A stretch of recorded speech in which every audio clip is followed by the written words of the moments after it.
Fun fact about Christmas! A popular term for Christmas in this day and age is Xmas, and many believe it as a term used to devoid Christmas of its original religious meaning, but those people are only half wrong.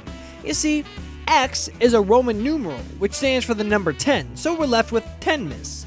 If you look closely here, 10 looks like low, so it's actually Lomas. What is Lomas? They are hills in Chile which have mist all over them.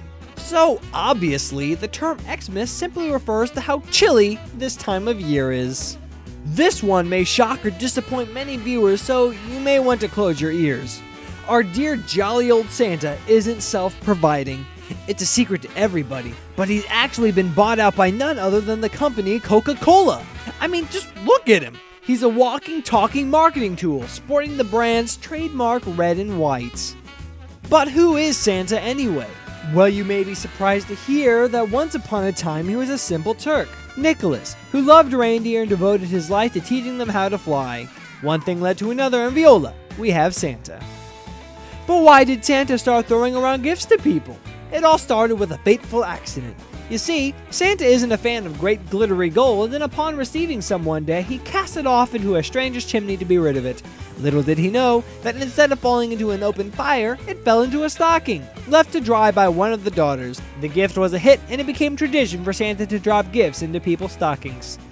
Jingle Bells is a very popular Christmas song, but little do many know that it wasn't always a Christmas song. It used to be a Columbus Day song.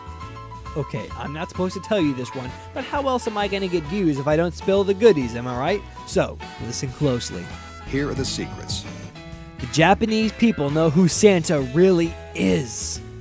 It's Colonel Sanders. To celebrate dear old Santa, most get their Christmas dinner from KFC every year. America was the talk of the world when it first began, and to an extent still is the talk of the world today.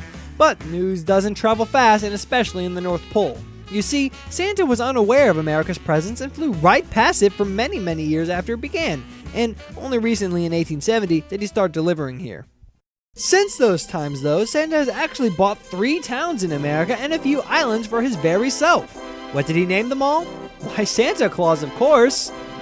There's an old Christmas legend in Sweden, and in this legend, it is said that goats have a natural hate towards reindeer, and will do anything to stop them from flying around them. The Swedish tradition representing this is the burning of a giant hay goat every year around this time.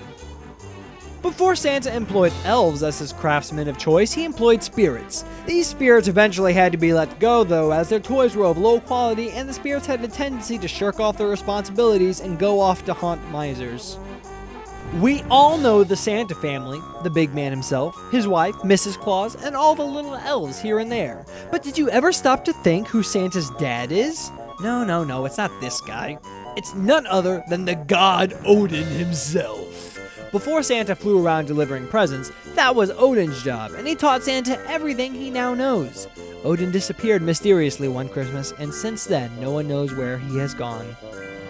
Okay, I'm not supposed to tell you this one, but I figure it's best if everyone knew the truth, so listen closely. Here are the secrets. The Swedish people know who Santa really is. It's Donald Duck. To celebrate dear old Santa, most have made it a tradition to watch Donald Duck cartoons every Christmas. A lesser-known figure around this time of year is Krampus, an anti-Santa who gives punishments to bad children. The punishments vary depending on how bad the kid was. If a kid was really bad, he'd be whipped. If a kid was only kinda bad, he'd give the child cramps. Thus the name. How the Grinch Stole Christmas starring Jim Carrey is the highest grossing Christmas movie to date. I mean, how could you not let out a gross every time you see one of these horrid creatures? Yeah, get him off the screen! Gross! That's nasty! Ah!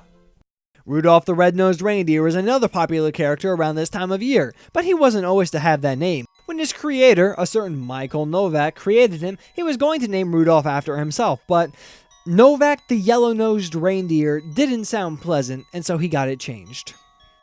Many of us opt out of getting a real tree this time of year in favor of a less hands-on version, the artificial tree. For this to be considered green though, it has to be used over 20 times. This is because many artificial trees come emerald, and by the end of 20 years, they've usually faded enough to be called green. So what is the #1 Christmas song? Well, in the UK, the only song ever to be at the Christmas single chart #1 twice would be the very seasonal Bohemian Rhapsody by Queen, a song about the life and times of Odin, the original Santa. Okay, I'm not supposed to tell you this one, but the charade has gone on long enough, so listen closely. Here are the secrets. The people in Peru know who Santa really is. He fights at the end of the year. To celebrate dear old Santa, most have made it a tradition to fight out their differences right before the new year starts. In 1867, a Boston industrialist heard Charles Dickens read A Christmas Carol and was completely unmoved, and continued to live his life as a Scrooge.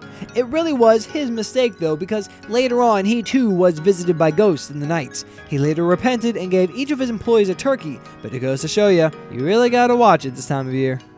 Simply having a wonderful Christmas time. Undoubtedly, you've heard this before, but hearing it once is simply not enough. No, you must hear it again and again and again. It's simply too beautiful. So beautiful, in fact, that many critics attribute the song to be Paul McCartney's best song ever produced. I can't say that I disagree with him.